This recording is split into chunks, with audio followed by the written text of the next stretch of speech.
former Attorney General arrested in Trinidad and Tobago. And in sport, West Indies in a strong position on the final day of the second test against England. I'm Ricardo Roberts, and this is Caribbean in 10 for Tuesday, August 29. I'll be back with the details after the break.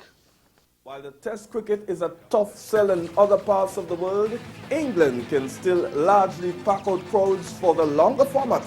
But with one of this winter's 5 Ashes tests to be played at night in Adelaide, and aware of the need to appeal to a wider audience, the England and Wales Cricket Board felt compelled to switch on the lights. West Indies skipper Jason Holder said night matches are a good addition. I think so. I think it's something that the game needs, obviously test cricket. Leicestershire recorded their first win of the season with a 2-0 victory over Brighton at the King's Power Stadium. To discuss the first 2 weeks of the English Premier League, we have with us Hamid Mark. Hey, how you doing, Jay? He's our soccer extraordinaire analyst. Okay, so 2 weeks in the books, Manchester United looking like they're going to run away with this thing, or is it too early to say that? It's definitely too early to say that, but they were my pick before the league started.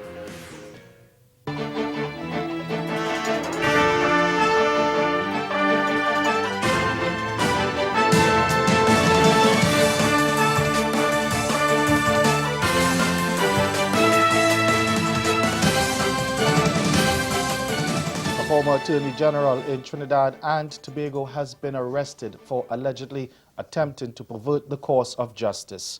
Anand Ramlogan, who served under the People's Partnership government, was arrested early this morning at his home. He is accused of misbehavior in public office and perverting the course of justice.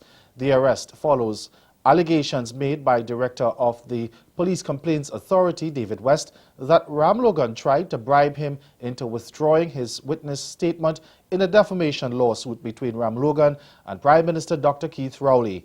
The early morning arrest was carried out by Deputy Police Commissioner Harold Phillip.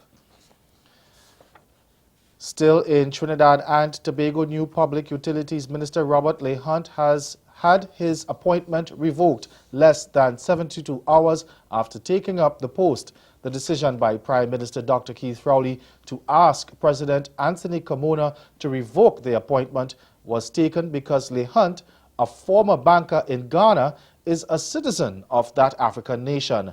He had been sworn into office last Thursday as a senator and minister, but under the Trinidad and Tobago Constitution, his Ghanaian citizenship prevents him from being appointed a senator. A statement from the office of the Prime Minister indicated that it's expected Leigh-Hunt will rectify that situation by Friday, and once it is done, he will be reappointed. In the meantime, Rowley will continue to serve as Minister of Public Utilities, a portfolio he held since earlier this year when he fired previous Minister Marlene MacDonald for a second time. The Jamaica Police Federation has rejected government's 6% wage offer for the 2017 to 2019 period. In fact, chairman of the Federation, Sergeant Raymond Wilson, says his group was shocked by what government had put on the table. He said it only addressed one area of the Federation's 48-point wage claim, and a 6% increase over 2 years is unsatisfactory.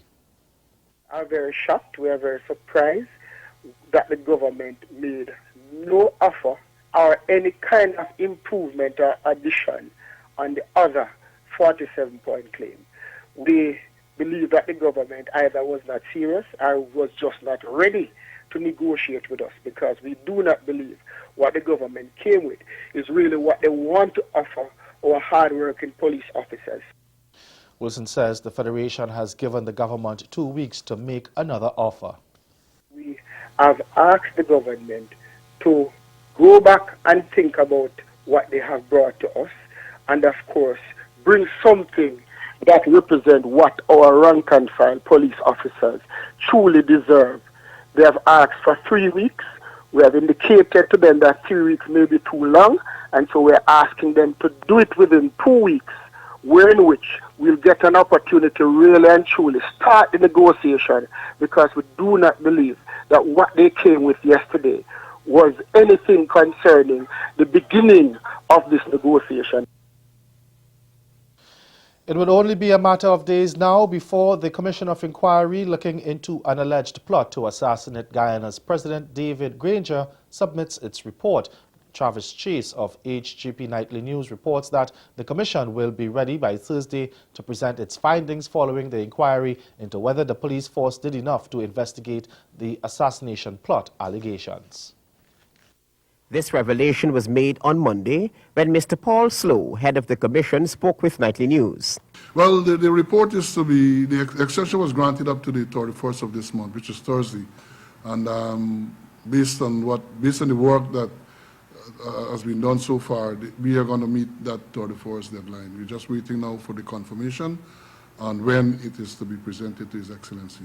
The Commission, among its other terms of reference, has to report on what official action was taken by the police force after the receipt of the information and whether there was due diligence on the part of the Guyana Police Force officers or persons involved in the investigation, and recommend actions to be taken against those found blameworthy.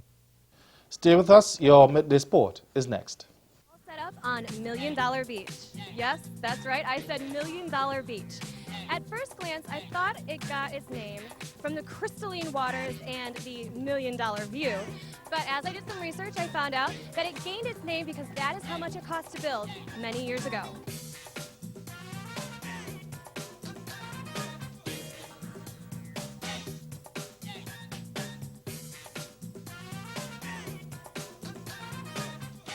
Welcome back to Paris and the first stop of the Drone Champions League 2017. We start straight away with the first heat of the quarterfinals. There we go then, our first race of the DCL 2017 season into the tunnel. A good start for Lavassier and Panaiva. We're on board right now with Timothy Trowbridge of FPV Racing fighting through that slalom. A good scrap between him and Strahl from Switzerland. This is Strahl now heading back towards the daylights.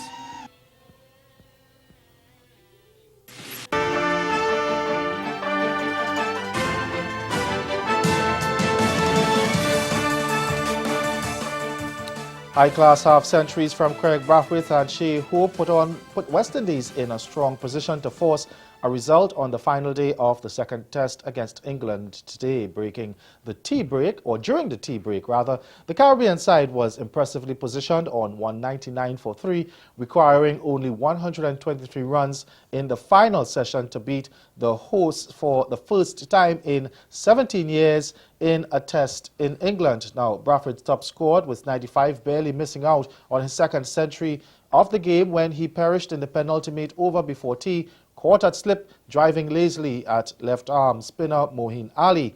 He put on an invaluable 144 for the third wicket with the stylish Shea Hope, who was unbeaten on 74 at the break. Brathwaite faced 180 deliveries and counted 12 fours, while Hope has so far faced 126 balls and struck 11 boundaries. The score is now 256 for 4. West Indies need at least 72 runs to win. And bowling coach Roddy Astwick conceded Monday that West Indies had failed to properly negotiate the big moments on the penultimate day of the second test, but warned pundits not to write off the Caribbean side. West Indies entered the day in a strong position with England on 171 for 3, only 2 runs ahead, but let the advantage slip, allowing the hosts to pile up 490 for 8 declared in their second innings at Headingley. And that's Caribbean in 10. Join us again at 6:30 for Caribbean Newsline. Good afternoon.